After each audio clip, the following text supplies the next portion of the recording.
চীনে private tuition বা coaching centre নেই। হ্যাঁ, একদমই ঠিক। চীনে প্রাইভেট টিউশন বা কোচিং সেন্টার একেবারেই নেই।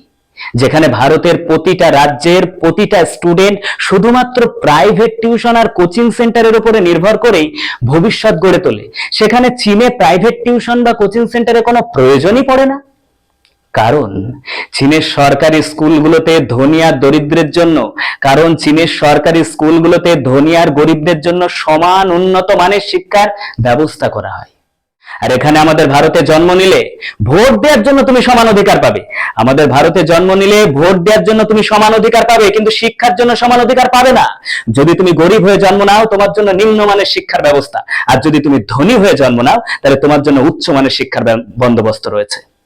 যেখানে চীনে বলা হয় ওয়ান নেশন ওয়ান এডুকেশনের কথা, যেখানে চীনে বলা হয় এক জাতি এক শিক্ষার কথা, সেখানে ভারতে বলা হয় ওয়ান নেশন ওয়ান ইলেকশনের কথা, এক জাতি এক নির্বাচনের কথা।